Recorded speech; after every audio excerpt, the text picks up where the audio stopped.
COVID. Bagaimana orang sedunia bisa dibohongin tentang COVID itu? Bagaimana seluruh dunia bisa divaksin tanpa tahu apa itu yang dimasukkan dalam tubuhnya? Dan sekarang penelitian-penelitian menunjukkan betapa ngerinya akibat dari booster yang mereka berikan. Baru hari Kamis kemarin Pfizer dengan Moderna mengajukan izin pada FDA untuk membuat vaksin lagi Omicron yang ada XBB-nya, XBB-R apa-apa. Artinya mereka akan membuat penyakit lagi. Nah, seperti itu.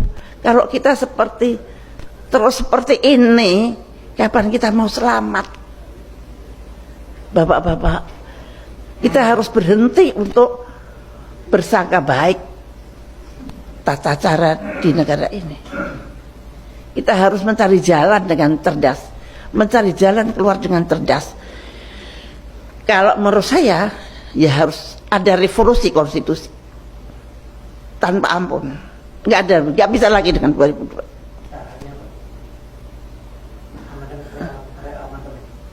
Amandemen itu tidak bisa, kita harus kembali ke UUD 45 18 Agustus.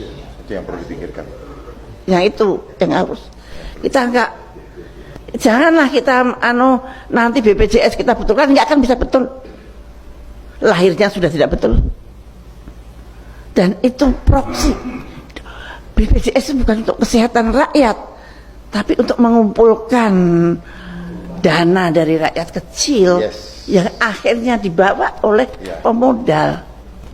Bapak-bapak kan nggak tahu kalau uang BPJS yang masuk ke bank itu di bawah OJK. Dan dari bawah OJK orang-orang tertentu pinjam, apa dikembalikan apa tidak tahu. Nah, bayangkan saja, saya itu betul-betul untung saya berjuang bukan karena saya supaya dikenal atau apa, enggak, saya berjuang karena Allah. Karena saya menjadi Menteri Kesehatan juga karena Allah. Saya bukan orang partai, bukan orang apa-apa, tiba-tiba disuruh jadi menteri dalam 2 jam. Nah, saya menolak berkali-kali tapi dipaksa oleh Pak SBY yang selama ini tidak pernah saya kenal. Nah, saya menganggap itu dari Tuhan. Maka saya tidak pernah berani keluar dari koridor yang Tuhan atur. Nah, itu bayangkan saja, saya ini melawan WHO. Saya menyetop flu burung. Flu burung itu yang bikin flu burung sama yang bikin COVID sama. Bahkan flu burung itu lebih ganas. Dalam 1 hari, 2 hari meninggal. Dan kemudian saya tahu bahwa WHO bohong. Saya membuktikannya dengan riset sendiri. Profesor-profesor saya kumpulkan, buktikan bahwa ini. Mereka mengatakan human to human transmission. Saya mengatakan tidak. Ini buktinya virus saya tidak mempunyai reseptor human to human. Mereka mundur. Mereka mengatakan bahwa orang itu mati karena ketularan ayam yang mati. Saya membuktikan ayam yang mati dan orang yang mati tidak ada hubungannya. Virus yang ada di ayam tidak akan mengganggu orang. Mereka mundur. Maka kalau bapak-bapak lihat grafiknya flu burung itu begini tuh, tidak begini kayak COVID. Begitu hilang. Mereka saya kalahkan dengan politik transparansi. Begitu hebatnya keberhasilan itu di luar.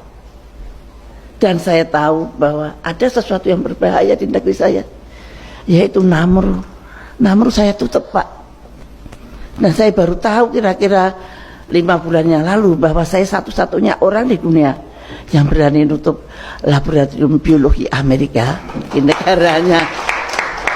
Mestinya pemerintah belajar ketika ada. Tapi ternyata saya malah masuk penjara. Padahal saya tidak menyerang pemerintah loh. Saya menyerang penjajah. Tapi saya di penjara. Dengan tentu saja dengan caranya, dengan fitnah, dengan apa. Saya di penjara 4 tahun, Pak. Tapi ya nggak apa-apa. Saya berpikir barangkali tidak ada yang mau mengerjakan pekerjaan itu kalau saya tidak di penjara. Betapa ngerinya kalau Namru itu masih ada dan kemudian ada COVID, kita lebih parah dari Wuhan. Tapi rakyat nggak tahu kalau itu saya selamatkan. Saya sampai sembunyi-sembunyi, saya sampai diselamatkan oleh BIN, diberi pengawal, sniper segala macam, karena waktu itu saya sangat berbahaya, dan artinya saya menaruh nyawa saya untuk bangsa dan negara saya. Nah itu, tapi saya di penjara, artinya ada apa ini negara saya?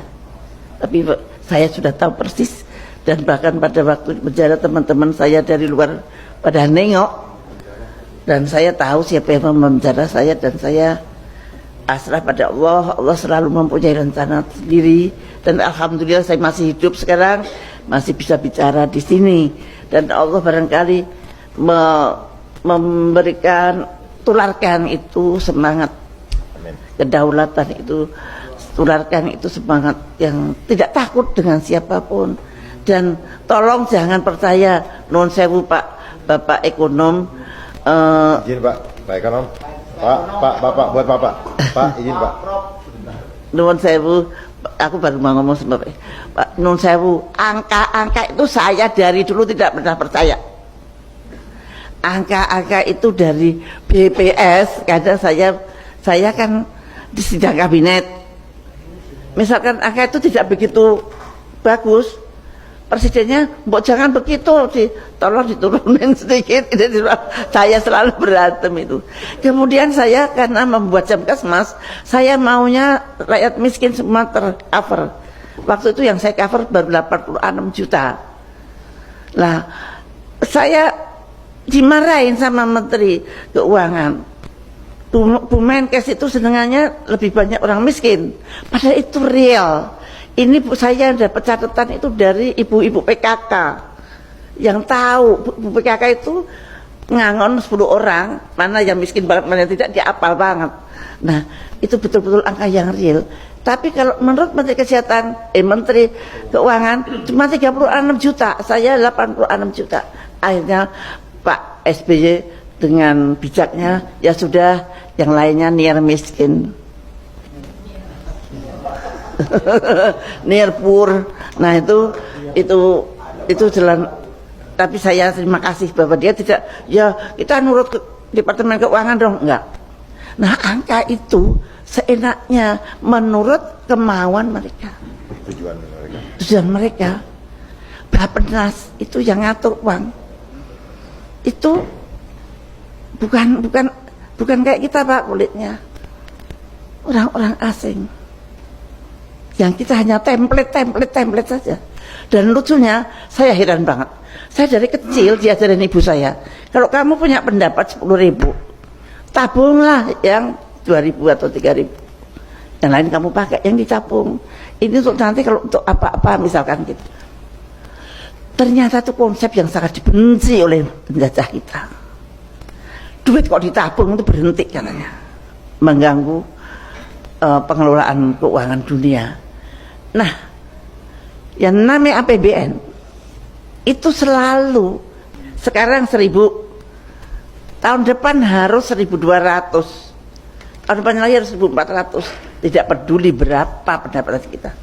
Jadi kita harus utangnya harus nambah terus. Lucu toh, lewat belanja kok berdasarkan habisnya belanja, bukan hasilnya pendapatan. Mau pendapatannya 1 triliun, ya belanjanya 800 triliun gitu. Nggak boleh. Harus utang 2 triliun, harus utang. Itulah mengapa kita hutang. Dan hutang itu sudah ditancapkan dari tahun 70. Jadi nggak bisa marah-marah di hari sekarang. Nah itu bisanya berubah ya dengan revolusi. Karena tanpa revolusi kita tidak mengejar antara perubahan dan bukan perubahan.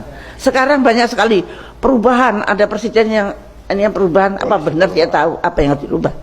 Dia nggak tahu. Siapa tahu? Karena yang tahu pasti tidak akan bisa